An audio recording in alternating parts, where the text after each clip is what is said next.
Live from the Washington, D.C. area, it's the Inside Scoop, all the news that our viewers want to know. Now, here's the host. Hi folks, Cesar here, back in Studio C. Yes, 'tis I. I have a special show for you tonight. You're not going to believe this. We have my dear friend as our first guest. I'm going to talk to you a little bit about him. And then the next segment, we're going to have that whole yes-no voting thing on the redistricting. But first, I wanted to bring on my friend to talk about some of the things that we in the general public don't really realize what's going on, but it's super important. And it impacts a lot of people that may not have access to either facilities or lawyers or attorneys or researching capabilities. The person I'm talking about, my dear friend, full disclosure, I've donated to his campaign. My dear friend, Chris Falcon, he is the clerk of the court for Fairfax General Court, correct? Fairfax Circuit Court. Circuit Court.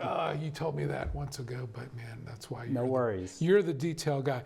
Sir, thank you for coming to the show. You have done an amazing job in a little amount of time. I was just reading some of your initiatives. First, let's talk about you a little bit. What compelled you? Because I want people to understand like who you are and how you got here a little bit. And let's go into all the good stuff you're working on. So you woke up one day and said, I want to make a change. I want to make the community better, access to everyone. I mean, how did it all start? Yeah, absolutely. Cesar, thanks again for the time and space to come on the show tonight and talk a little bit. The story starts in Fairfax County Public Schools. I was just talking to a young person earlier today who asked me, how did this happen? How did this come about? And it really goes back to FCPS, 8th grade, Frost Middle School. Let me paint the picture. It was the mid-90s. Shy kid named Chris sitting in civics class. And Miss Johnston chooses me to be one of the attorneys in our mock trial program in Frost Middle School. Okay. So I was generally a very quiet kid, but something about having an opportunity to be an attorney in that program that we had lit a fire in me. And I got very into that assignment. And then it kind of planted the seed a little bit that maybe one day being an attorney might be in my future, which was wild. I come from a very blue-collar family. My dad is a painting contractor. My mom worked for the phone company for many years. But my brother was the first person in our family to go to college. And after that happened, it showed me that I might have that possibility in my future too. But getting to go through college and then ultimately law school and deciding that I could make a really nice career and help a lot of people at the same time. So being a practicing attorney is what led me ultimately to public service. As an attorney in Fairfax County, I had an opportunity to work with legal services, volunteer with legal aid, and those were the activities that really filled my bucket and left me feeling really good inside. The timing couldn't have been better too. It was 2008, the housing bubble burst, the economy went downhill, and we had a lot of people in our community in Fairfax County that needed assistance. So I had an opportunity to be a volunteer attorney and help out my community and my neighbors in a moment of need. So that all led me to ultimately working for Paul Ferguson, the clerk of the Circuit Court of Arlington County, where I worked for 10 solid years, almost 10 years. And ultimately, I decided I want to have this job, but in my home county. I'm going to run for this little known position, the clerk of the circuit court, the next time this position is on the ballot. So that was a couple of years in the making. I certainly didn't wake up in 2023 and put my name on an application and decide I was going to run. I had been putting the groundwork leading up to that. But it's an incredibly fulfilling job, one that I think very few people know much about when they vote for it. So one of my things that I set out to do when I ran for this position was educate the public a little bit more about this really important office that handles all the administrative side of the court here in Fairfax County. And I think we did a pretty good job letting people know what it is that we do and also our public safety role, which I think is a really important one. Yeah, and just for the people that probably don't know, because a lot of people, like you said, don't know. You're not necessarily creating policy that impacts people, taxes and stuff like that. You're actually implementing like the operational, institutional sort of foundation for the stuff, right? That's exactly correct. We're not writing legislation, right? We're carrying out, we're executing the laws. So the position of the clerk of the circuit court actually dates back to colonial times, to the 1600s. So when I was elected, I ultimately became the first Latino of Hispanic descent to ever hold this office in Virginia history in 400 years. So it's an administrative position, and in Fairfax County, it's one of the 3 constitutional offices, the other 2 being the sheriff and the Commonwealth's attorney. So they're a little bit more well known than I am, but the clerk of the circuit court is the 3rd of the 3 constitutional offices. Nice, but a very important one in my opinion. Yeah, well, and it's technically nonpartisan, but Correct. There's a lot of values and visions and things that go into the positions. So. Absolutely, and some of my day-to-day roles are managing the operations at the circuit court. We have 15 circuit court judges in Fairfax County. It's the largest, busiest trial court of record in the entire Commonwealth of Virginia. We opened over 30,000 cases last year, recorded over 95,000 deeds. More than 6,500 people came and got their marriage license at the circuit court. And that's something that I want to talk about in a little bit, but we're expanding access to those services. In my first 2 years in office, we've had a number of initiatives to expand that. But the other important things are we handle all the civil cases, lawsuits that get filed in the county come through our office. The criminal cases, all the felonies come through our office. In addition, probate, when people pass away in the county, their loved ones and executors bring their last wills and testament to our office. We also send out more than 75,000 jury questionnaires. That's going to be happening in the next couple of months. So, viewers at home, you're going to get a postcard from us. If you're not sure when you get that, please give us a call. But an incredibly busy office. Over 180 people work in the circuit court every day. And an important public safety role. We issue all the concealed handgun permits for this county, and I'm very proud that we don't do that unless there's been a clean background check performed and come back to us from the Fairfax County Police. So, like I said earlier, I take our education role very seriously. I think we've better informed the public, but over the next 5.5 years of my term, I know we can do a lot more about informing people about this very important office. Awesome. And how long is the term, by the way? Yeah, it's an 8-year term. You lucky guy, you. Oh, man. It's the longest of all the terms of elected office, I And believe. it should be. Quite frankly, you need some stability at some of these places. I don't mind it. No, thank you for that level set. But let's talk about some of the proud initiatives. You've got a lot of cool stuff going on for really bringing accessibility, digitizing things to the average person that no one's done before and very few people know about, right? I appreciate that, Cesar. Yeah. One of my biggest initiatives when I ran for this position was that I wanted to bring down the paywall that kept people's public case information from being able to be publicly accessed on phones 24/7. In every other county except Fairfax County, residents could just go on their phones and find out, in my case that I have tomorrow in Arlington, what courtroom do I need to be in, what's been filed. In Fairfax County, you couldn't find any of that for free. You had to pay for a private program called CPAN, the Court's Public Access Network, or you had to physically go into the courthouse and sit at a computer and pull up your case file. You and I both know that that is not an equitable system for people. No, if I got to catch a bus, if I got to take off work, Right. I mean, that's a burden to If me. you're allowed to take off work, Yeah. right? Many of our neighbors don't have the flexibility of being able to take off from their jobs Monday through Friday, 8 to 4. So those folks ultimately were at a disadvantage when their cases came up for trial. So volunteering for legal services and legal clinics, I experienced this trying to help out folks that came to us in a Saturday legal aid clinic that I volunteered with in Coolmore, and not being able to find their case information in the Fairfax Circuit Court system was very frustrating as a resident of this county. So when I ran for the office, I said, we're going to bring down that paywall and we're going to be able to provide free online access to this information. And I got to thank the staff, the Fairfax County government staff, leadership for really leaning in And we were able to deliver a program July 1st, 2024 that now provides access to public case information. It's called e-case search. People can go on the website, on our circuit court website, pull up case information. They can look up the Johnny Depp trial if they want, but they can look up cases that are vital to them. This was also very important when I was campaigning for the job. I remember people in Oakton wanting to know about an accident that had happened and what was going on in that case. And I told them, you can't find that information unless you pay $150 for 3 months of access, but I'm gonna change that, folks. You should be able to find out what's happening in a case that affects your community. So e-case search has gotten over 1 million hits in its first year. And right now, it was averaging 50,000 individual case searches per month, and then recently saw a hike in the past month. So we're really proud of that work. You're basically democratizing information for people. As it should be. Right, as opposed to someone that can afford that or has the attorneys and the thing. Yeah, pay for play has never sat well with me as an attorney, right? It's not fair to the folks who work hard every day, you know, to the hardworking people of Fairfax County. So it was an incredible undertaking, but it has been so worth it to see it getting utilized as much as it is. So e-case search is something I think all people that are residents of Fairfax County should be really proud of. And I know that the partners around the state in other parts of the Commonwealth have asked us about it. And how were you able to make that happen in 6 months?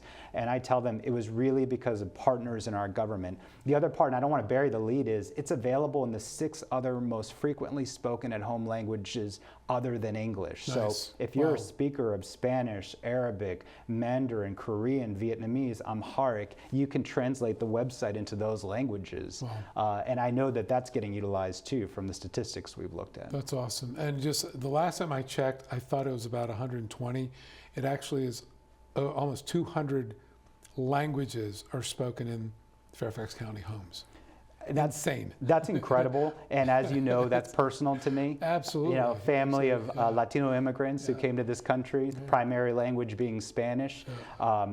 We just are always thinking about how would this impact our neighbors whenever we have a program or an initiative. I mean, it's not that people are lazy. They'll learn English. They study things. They understand. But like my mom, I take, you know, as an example, she could read English, but she was more proficient and comfortable in her language. Right. And that's, come on, guys. I mean, we can do this. And we know people aren't lazy because they're going to English classes after their second or third job and at night, right? And English is probably like their second or third language. That's anyway. correct. Yeah. We got a break. We're going to come back, but I want to get to the other stuff that you've been talking about. But Thank you. This was good. Yeah, I want to set those other things up because I was looking up your initiatives, man. We have got a lot to go through, so I hope we can get it up. And folks, just give us back some time after this public service announcement.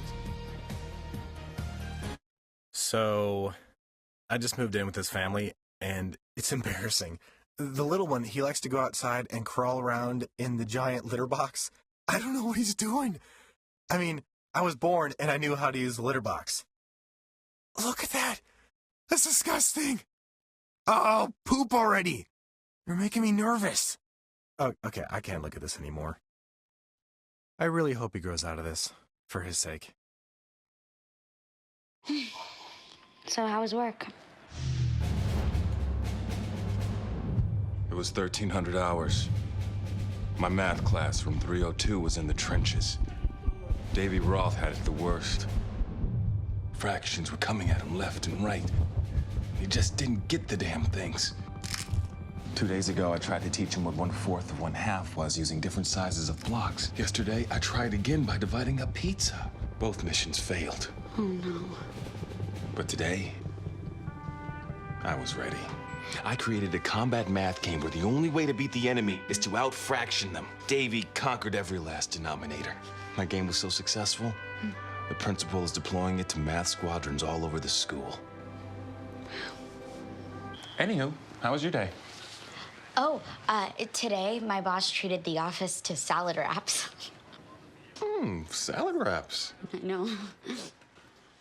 150 over 90. 180 over 111. 160 over 110. I had a stroke. This is what high blood pressure looks like. You might not feel its symptoms, but the results from a stroke are far from invisible or silent. If you've come off your treatment plan, get back on it or talk with your doctor to create an exercise, diet, and medication plan that works for you. Go to loweryourhbp.org. If I would have followed a treatment plan, I would not be in this situation. We're back to the Inside Scoop. Here again, your host. Back in Studio C with my very special guest, Chris Falcon. He is the best person that I know of in the Fairfax County Clerk of Court's office. So thank you for coming in tonight. We level set the folks a little bit about who you were, kind of how you got here, a little regroup and some of the things. But let's talk about like these top initiatives. There's a ton. I hope we can go through them all, but hit me with your top one, thing you're most proudest of, or what you got on the horizon. Absolutely. So it's tough to do one, but let me start off with our expungement clinic. Before I left Arlington County, when I was working there, we were able to organize an expungement clinic. And folks may not know what an expungement is, so let me just set the stage a little bit. But in Virginia, if you are charged with a criminal offense, that charge stays on your record, even if it ends up being dismissed or you're found not guilty or the prosecutor's office decides not to prosecute, it's null pros. So what we did, realizing that those charges can be a real impediment for people to get jobs, to get housing, to get credit, is we organized our office, the Clerk of the Circuit Court's office when I was working in Arlington, and the Commonwealth Attorney's office, a clinic where we were going to assist people with filing petitions for expungement to remove those charges from their record. So we were able to have great success with that. And ultimately, the Sheriff's Office also jumped on and started being partners with us on that program.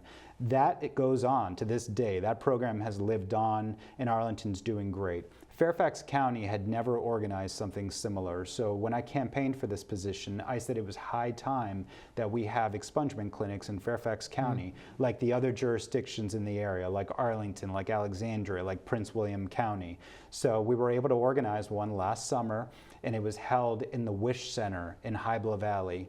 A huge thank you to the support of Supervisor Lusk, to Neighborhood and Community Services, to the NAACP, to OAR, an organization called OAR, to Supervisor Jimmy Bierman and the other partners who helped and organized this event. So on that Saturday, we were able to help over 50 people file 52 petitions for expungement, and a large number of those have gone through the court system and been granted. So we're talking about someone who may have been charged with shoplifting or something like that, right? And those charges were dismissed, and then they went and applied for a job, and then it came back that they had a shoplifting charge on their record. And someone, at least one person I spoke to, believes that they ultimately were not considered for that position because of the presence of a charge for something that did not result in a conviction, right? So thankfully, that system will now change after July 1 of this year because of criminal sealing legislation that will go into effect. But in the meantime, I felt like we had a duty to act, to help out our neighbors, to help them be able to move on, to live fulfilling lives, to get jobs. And that was a successful event that was held in Hybla Valley, and just couldn't be prouder of all the people that helped contribute to that. Because it was an example of giving up your Saturday too, right? And our staff, we had more than 12 people from the Circuit Court staff who helped out, countless people from NCS, Neighborhood and Community Services, and just a whole lot of buy-in from the community. People that believe in the principle that I believe in, that we all do better when we all do better, right? So couldn't be prouder of that initiative for the expungement clinic that we organized last summer. And that's a perfect example of the difference that an individual like yourself can make. In the county like Fairfax, with its diversity, with its capacity to fund things, that didn't exist, right? Either a predecessor or the institution, it didn't happen. So thank you for making that happen. It did not, and I think it took a change in mindset about the role too, right? I mean, if you very much believe that the clerk of the circuit court should simply just be there to manage the day-to-day operations and carry the 800 other statutory duties, but has no other role to go a little extra for their community, to show up on weekends, then you won't have things like that. But I mean, I figured if nothing else, I'll be there. I can probably get a few volunteer attorney friends to show up and help out. And we ended up having a dozen volunteer lawyers give up half their Saturday to be there. And not only to do it, but then at the end of it to say, let us know when you organize the next one, right? Yes. So right now, we're in the planning stages of hopefully being able to hold our next expungement clinic. But that was a fantastic event. Great, man. It's not just, you don't just, you're not just looking at this as a job. This is like a mission for you, bro. And I see and feel the passion, man. So congrats for that. Thank you. I mean, it's a recognition, I think, working in the community. And I said this to the young person that I had a lunch meeting with today, that when you agree to run for public office, I believe you have a duty to all your neighbors to leave the community a little bit better than what you found it, right? And I take that very seriously. But I also think about, are my kids going to be proud of the job that I'm doing in this role, right? What is it that they are going to be asked about what their dad does? So, I mean, this and the satellite clinic that we're launching are just, I think, game changer examples of what this office is capable of. Can we talk about that a little bit? Absolutely. So what we did in year one in 2024 was we talked with the county when I took office about providing pop-up service, about having a smaller version of the circuit court in community areas that are far away from the circuit court. So the first one we identified was Reston, and we held a pop-up satellite clerk's office starting in spring of 2024. We ran it through spring of 2025 at the Kathy Hudgens Community Center at Southgate in Reston. And just so proud of the effort. Again, community partners that leaned in to be able to have a location where people could come and apply for marriage licenses, come and get copies of their deeds, of their court records, provide free notary service, which is not something that we're required to do by law, but we had identified there's a need for notaries, people that will witness the signing of important legal documents. And that was a great effort. But we had always thought it would be great if we could also hold it off of Route 1 down in South County, which is further away, right? It's actually more than 20 miles away where we're going to ultimately hold this new clinic at the Jerry Highland Government Center, formerly known as the South County Government Center, and excited about this opportunity. It's an effort and a recognition by our county that we have an area, a high needs area, where people need court services. I believe in some ways it's a legal desert. It is far away from the Prince William Circuit Court, from the Fairfax Circuit Court, from the City of Alexandria Circuit Court, but we have people that need access to these court services. Yeah, no, and it's a segment that desperately, for years, has needed some attention and love. It has. And it's important to note, we launch it tomorrow. Awesome. So this couldn't be better timing. Awesome. It launches tomorrow, Tuesday at 9 a.m. at the Jerry Highland Government Center off of Route 1.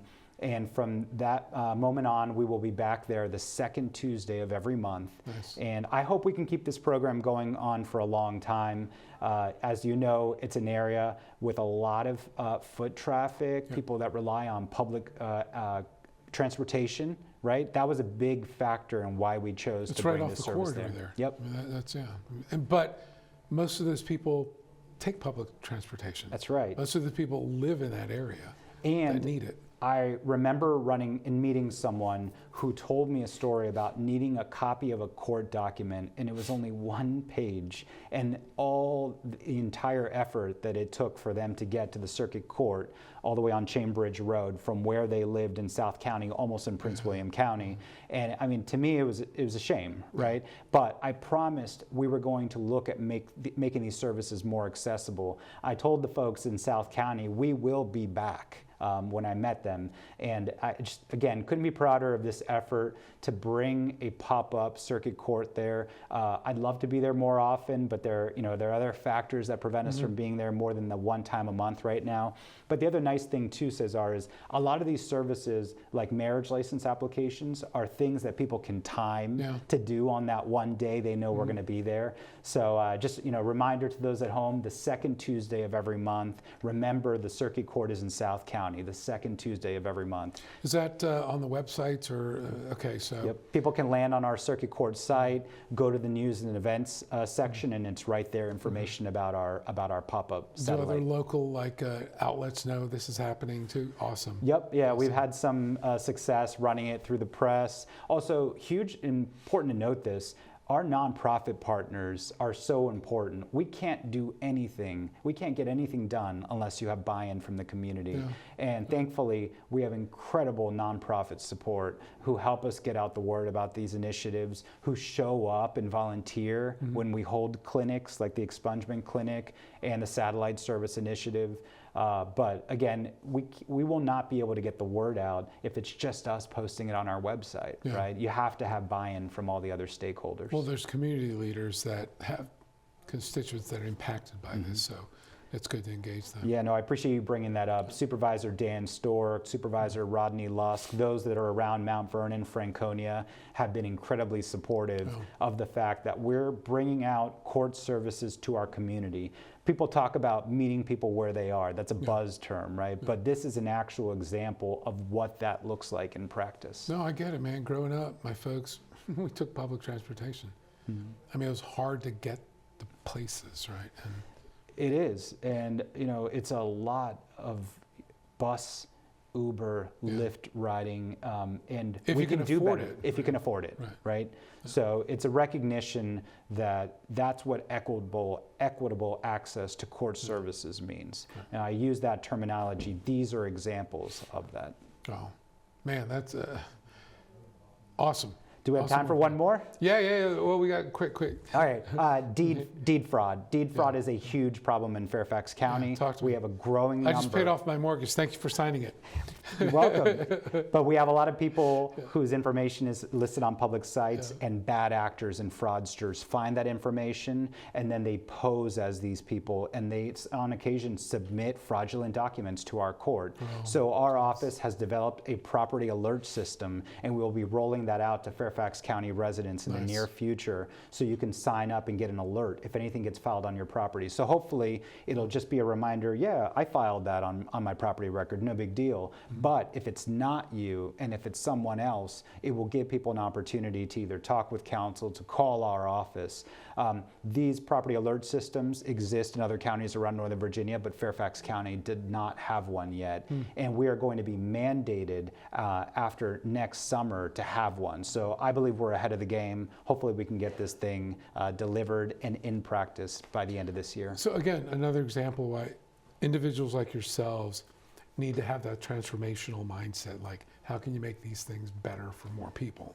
I appreciate that, but it also, I think, requires strong IT people. And we've got that here, right? So credit to the IT teams of the Circuit Court and of the Fairfax County Department of Information Technology. They are the ones that are making this possible. I'm just the idea guy. I know, but you got to have visions, right? And that's what drives this thing. So congrats on the initiatives, brother. I appreciate it. Thank you for coming in.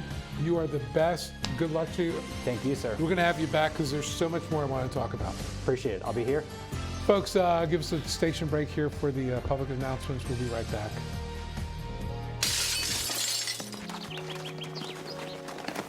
Nice going, Spencer. I can't believe we broke Old Man Hennessy's window. Correction, dude.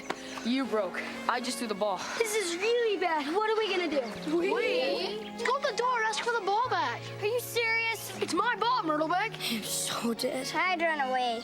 Yeah, to Uruguay. Kiss your life goodbye. Sorry. Let's go. Dad. See ya, dude. See ya. You remember me and you're well. Nice one. Some friends you are.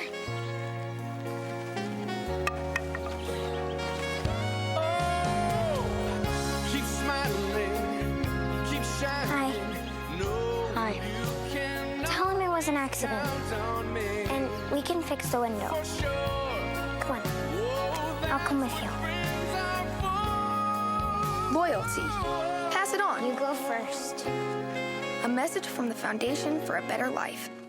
One day these rats were playing in the woods. Well, it's some matches and that's no good. Listen to smoke before you give it a try. Only you. Don't play with matches. Don't play with fire. Fire. 'Cause there's nothing very funny about rigged out fight. Nothing very nice. Holy smile. So if a gorgeous force is what you desire, don't play with matches. Don't play with fire. Yeah. Only you can prevent wildfires. Fire. Caitlin, be serious. No, take the oath. Come on. I'm totally taking this seriously. Okay, I'm ready. You may begin. I pledge that I will never meet in person with anyone I first met online without checking with my parent or guardian. And furthermore, if my parent or guardian agrees to the meeting, it will be in a public place and my parent or guardian must come along. Do you pinky swear? I do. When you teach your kids about internet safety, they'll pass it on. For more information, go to cableclicksmart.org. We're back to the Inside Scoop. Here again, your host. Tonight, actually, I had invited guests from the vote yes and the vote no side on this redistricting. And if you haven't kept up, it has really gotten heated. Let me check and see with the studio producers if we have one of the guests available right now via Zoom. A little bit different, but I thought it'd be important to at least get someone to talk to about the issue. I think I see Karen. Okay. I'm here. Karen, Charles Dongo is with the Fair Elections, Virginians for Fair Elections campaign or entity, correct? Did I get that right? Correct. We are the Yes campaign for this referendum. You are the Yes. Thank you for joining. And in full disclosure, I also invited the No folks. They are a no show. So maybe they are about the no. I don't know. But Karen, you're here. Thank you. There's been a lot of information, a lot of misinformation. So let's clear up some of the things. Why is this a good thing for Virginia? Well, thank you so much for having me, and I'm really happy to speak about why this is a good thing for Virginia. I am a Virginian. I've worked and lived in Virginia for a long time now, and it is important for Virginia to vote yes from now all the way up to April 18th early vote, and then for Election Day on April 21st, because it is time for voters to really take back their power. This is about Virginians standing up for their voice and for their power. In this referendum, we are asking Virginians to give a temporary emergency fix to what is going on, not only in Virginia, but in our nation, particularly in our nation. This referendum will allow a balance of power to be returned. Right now, power is only concentrated in one hand, and we can see from gas prices to healthcare price increase to energy price increase, we can see what power does when absolute power is in the hands of one person. And what we need to do as Virginia voters is vote yes in order for us to elect our own elected officials that will adhere to the Constitution, but more importantly, address what Virginians are going through right now. And what Virginians are going through right now, again, is high costs of groceries, high costs of gas, entering a war that we're not sure what the plan is and how to get out of it.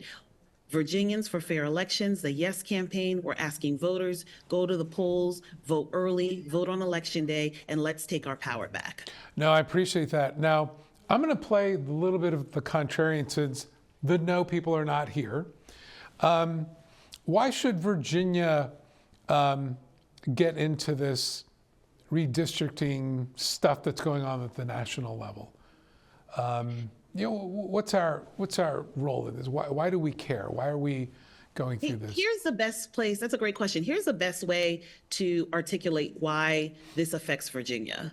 North Carolina did a mid-decade redistricting. Normally, redistricting happens at the end of the decade. North Carolina did a mid-decade redistricting that gave MAGA Republicans the majority in the House of Representatives. That then led to a bill that stripped Medicare and Medicaid, Medicare from states, including causing hospitals to close in Virginia. That's what we're talking about. This also caused healthcare premiums to increase for Virginians. So this is directly related. And then Texas did a mid-decade redistricting. This is affecting Virginians right now. We can't allow this to continue and for Virginians not to respond. Think about it this way. If you're playing a team and when you score a touchdown, your score is only 6 points, but the opposing team, they get to change the score to make it count for 16 points. That's not fair. For Virginians for fair elections, what we're saying is we need to level the playing field.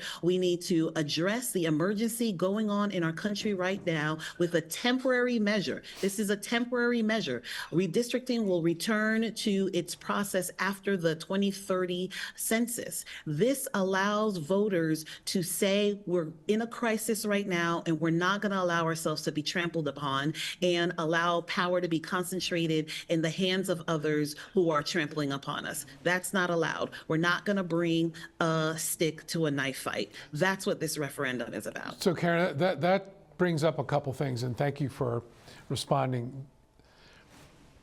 This started when the president wanted votes.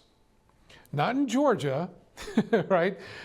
He wanted votes out of Texas for congressional House districts. That is my recollection. And none of this would have happened had everyone just waited for the normal fight that happens after the census on the census every 10 years, correct? Correct. This is, again, and why did he want more seats? He says it, his quote unquote, I'm entitled to 5 more seats, because his policies were so detrimental to everyday Americans. He knew he would not win in a fair election. So he asked Texas to find him 5 more seats to try to rig these elections. And what we're saying in Virginia is no, that is not allowed. We believe in fair elections. And again, I want to make sure the folks in Virginia understand the downstream effects of what happened. And you said it, but people need to hear it a couple times, because North Carolina did what they did, Texas did what they did, California put it to the voters. Virginia was in the unique position to fix the wrong that had happened to the state.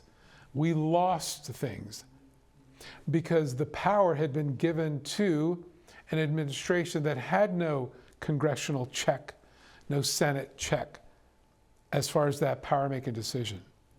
That's the real impact here. And what I think Virginians are starting to realize is we do have a role to play. We do have some power. We are a significant player in this. Saying enough, you're not going to do this anymore, because when Congress just rolls over, it impacts Virginia, because we don't, as a majority, we don't vote the way they want the votes to happen in Congress. We just won't rubber stamp everything. That's not Virginia, correct? That is very correct, and I'm glad you brought that out. Virginians stand up for Virginians. That's what is expected here. But unfortunately— let us have the voice, right? We have the voice, and we are exercising our voice in this vote. That's why this referendum and this vote is so important, because voters are exercising their voice and they're saying enough is enough. We want to be able to have a say, and we have a say. And you said a point that in Virginia, it goes to the voters, whereas Texas just redistricted with no input from voters. But here, voters have a say, they have an opportunity, and I'm urging every Virginian to come out and vote yes on this referendum. So again, I just want to talk to the Virginia folks.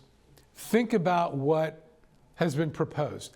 Granted, it's a majority Democrat House and Senate this time, but think about what they propose. Like California, they didn't just execute the power they had. They were restrained in using that power and putting it to the voters. The voters are deciding. The Democrats could have very easily, with their wins from November in Virginia, had said, this is what we're doing. Like Texas, like Florida, like Carolina. But they didn't. They put it to the voters. And I think that is the delineation. This isn't a both sides do it. Both sides do it after the census. they redistrict.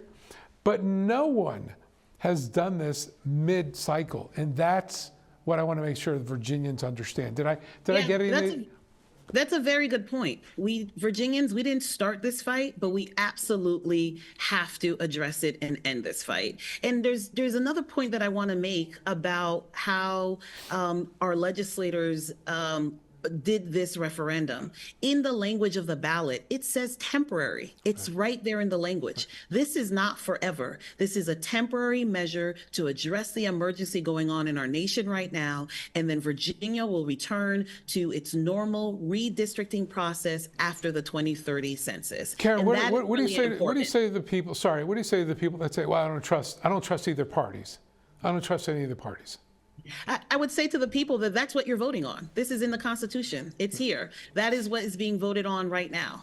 So it's important to know that, because you don't want to we don't want Virginians to be misled by misinformation. Right there in the ballot, it says a temporary measure, and it talks about fair elections. And it's important for voters to know that this is not a forever situation. This is just dealing with the emergency in our nation right now. And I'm telling you, voters know that we're in a crisis situation right now. And it's important that we step up to the plate to protect our democracy.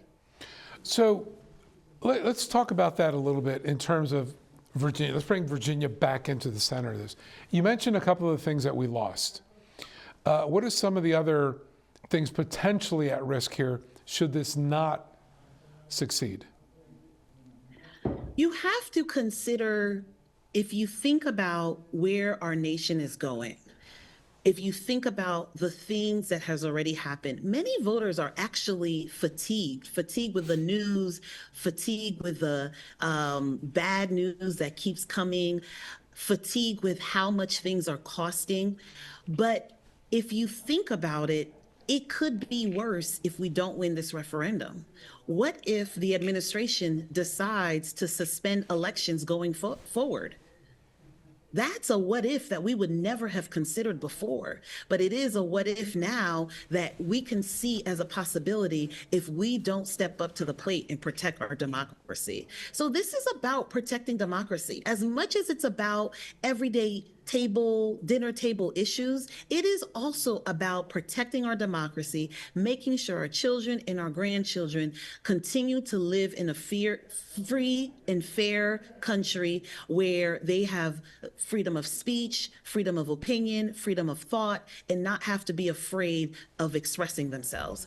That's what is at stake here. And it's so important that we take that seriously, just like our ancestors before us have taken it seriously. That's a great point. We're coming up on this break here. Karen, can you come back?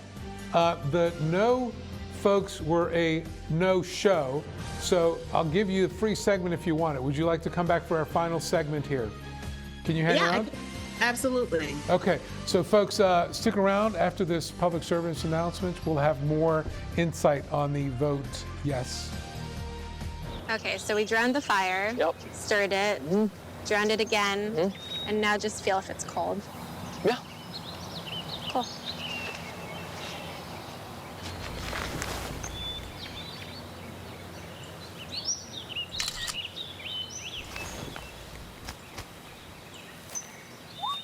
Smokey just gave me a bear hug. I know. I already posted it.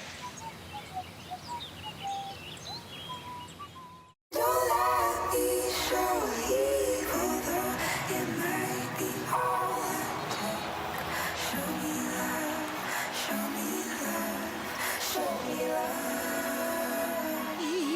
got a creak in my neck, limp in my step, cramping in my muscles every time I try to flex. But I don't wanna get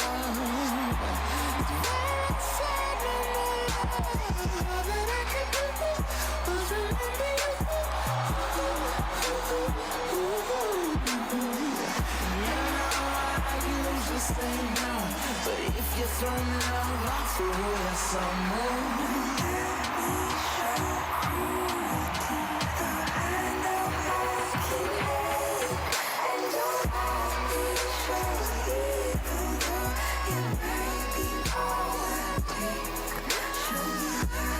It's a big responsibility. Oh, it's huge. I know, it's huge. And the salary.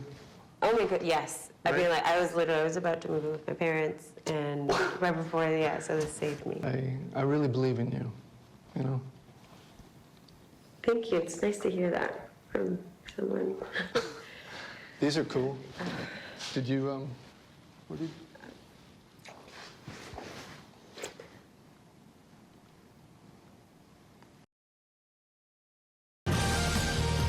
We're back to the Inside Scoop. Here again, your host. Hi folks, Cesar here, back in Studio C for a final segment. It has been a crazy campaign season on this redistricting. A lot of misinformation. Tonight I invited the vote yes and the vote no folks. The vote no folks were a no-show. Fortunately, Karen Charles Dongo with the Virginians for Fair Elections is here representing the yes vote side. Karen, again, thank you so much for committing the time to inform viewers. I'll try to play the contrarian as best I can, but full disclosure, I voted and I voted yes. I voted yes for a lot of the reasons that we've discussed, but I want people to understand a little bit more on what's behind them. And I mentioned before sort of the downstream effects of not doing this, or if this fails. We're in different times now. What's going on in the administration is not normal. I don't know how else to put it. Other than I saw my dad in his 90s. He hit 91. He wasn't the same person he was, probably 10 years ago. And at some point, you just have to start saying, Dad, it's time to step back and do something else and let someone else care for you. Unfortunately, there aren't people that care enough about well-being of the president to make something happen for him to be better. So we're stuck here. We're stuck here having to deal with some of the antics and craziness, quite frankly. So one of the things that's not normal is to try to blow up the congressional representation mid-cycle and try to find votes like they're doing in Texas and other states. So, Karen, again, thank you so much for coming. The Vote Yes initiative, you have certainly my support. I wanted the viewers to hear the no side. They're a no-show. You're here. Tell us why of some of the other downstream cause and effects that are at stake here. Yeah, I mean, as we continue to talk to voters, we are getting an understanding the pressure and burden that Virginians are under. And it is on us to work hard to continue to encourage and make it possible for voters to vote yes because of everything that Americans are going through. I mean, my own personal story is that my parents are blue-collar workers. My parents worked in a factory. One of the factory machines cut my mom's index finger in half. And when I think about the sacrifices that my parents did in order to make sure I grew up in a country that had democracy, in order to make sure that I had everything that I needed to succeed, I have to do the same for my daughter. And that's why I'm out here advocating for voting yes. It's about setting up the next generation for success. And it's about setting up our current generation for success to make sure that our seniors seniors have enough to eat, to make sure that our seniors don't have to choose between a meal and their prescription, to make sure that our children go to schools that give them the best education so that they could compete on the global level. This is what this is about. This is what yes represents. So we're not just saying vote yes to stop MAGA Republicans. We're also saying vote yes for the future. Yes for democracy. Yes so that our children could be better than we are. Yes so that they can dream big and achieve those dreams. Yes for our seniors. Yes for our teenagers, that they have what they need. Yes for clean water. Yes for low energy prices. So we are voting yes for something as well. And that's why we're out here urging Virginians, let's vote yes. Let's level the playing field. Let's keep our elections fair. Let's do this temporary measure that addresses the emergency in our nation right now. Let's do this, Virginia. Great, great. And full disclosure, I was at that event where you spoke so eloquently about why for your daughter. I thought that was inspirational and moving, and you had me when you took that path. I had to leave early, but I did hear that. So thank you for being here this evening.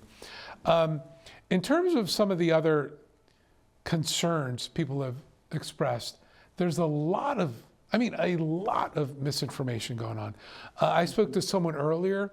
I think they got no less than 4 lit pieces in the last week, totally confusing the pool here. So, yeah, the misinformation is very rampant, but are we surprised? This is what this administration does: misinformation, mislead, and outright lie. One of the lies being told, particularly, is that this is going to dilute the Black and brown vote. That is a lie. We have great representation throughout Virginia. We have a Commonwealth where leaders who actually look like the people they represent. That's something to be proud of. And it's our leaders that are helped us and that are saying that this yes vote is important, not just for the Commonwealth, but for the nation. You think about it, our leaders could have just said, okay, Virginians, okay, we're just focused on Virginia, but they're also just thinking about the nation as well. So it is important that we dispel the misinformation, that this is not adversely affecting Black and brown communities. In fact, this is giving Black and brown communities a voice and power. And it is important for all Virginians, no matter their walk of life. I said this before.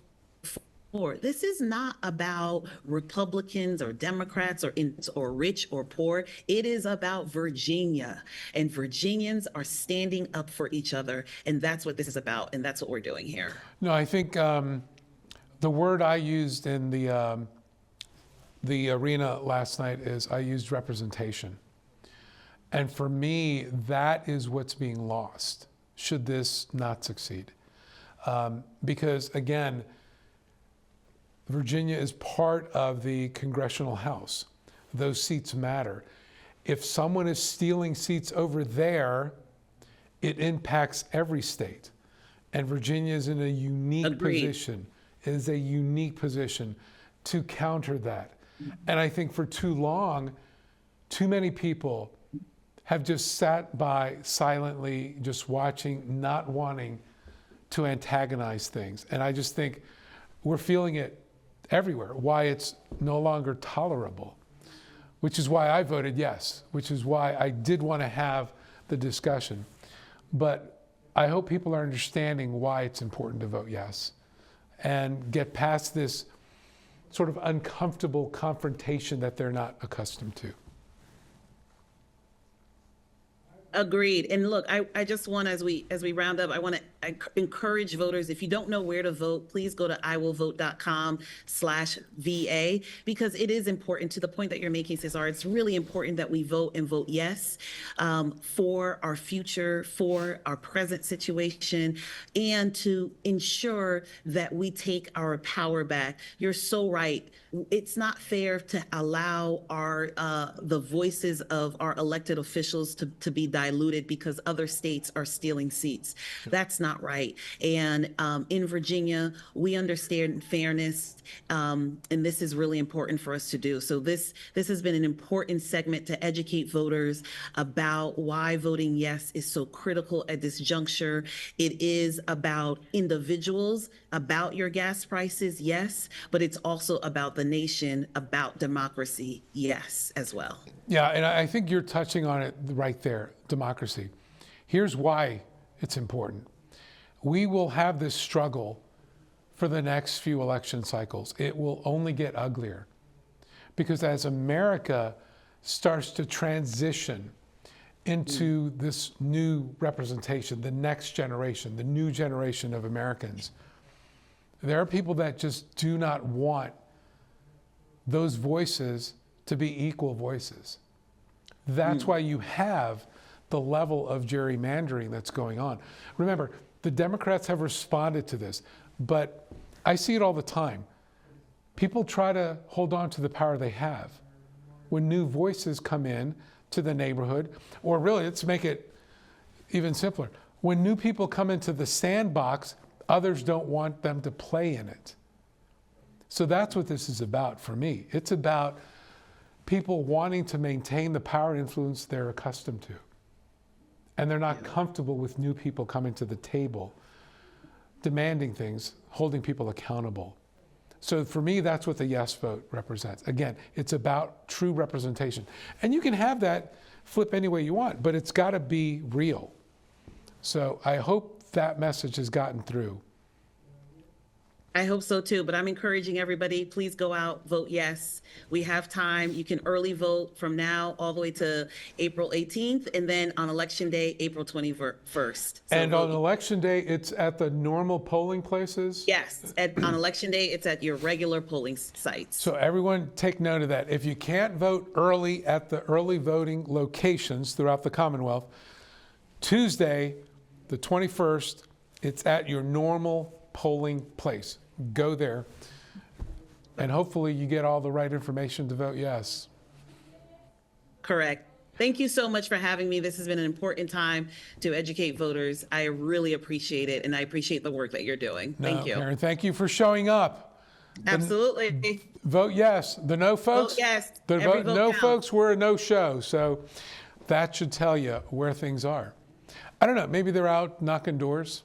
Good for them. Well, we're still doing the work too. We're knocking doors. We're talking to voters. Yep. I'm at an event right now, so we're constantly. Which is why you're not in studio. You're out at events as well, but at least you make time to appear on the show. Exactly. So you get my that's support. Important. It is important, and I'm glad we worked that out because it is important for everyone to hear how voting yes is critical at this moment. So thank you for this show, and thank you for educating voters. We'll see you out on the trail, Karen. Thank you for coming back. Take care. Yep. Bye-bye. So, folks, as we wrap up this evening, I just wanted to reflect a little bit on where we are as a community, as a county, as a Commonwealth, as a country. These are going to be some tough times over the next few years. But I think if we remember what's important is the humanity we all share. We're all really neighbors. We're all Americans. We should take pride in that. We have a major anniversary coming up. And what will that look like? Will it be more animosity, or will it be something that we can join together and rally around and celebrate? We have a lot to be proud of in this country. We have a lot to be proud of in Virginia. But let's focus on those things. Let's get through this and then focus on the things that we really need to focus on. And those are the things, how do we make things better for more people? So thanks for hanging in there. We'll see you back in Studio C real soon. Have a great evening, guys.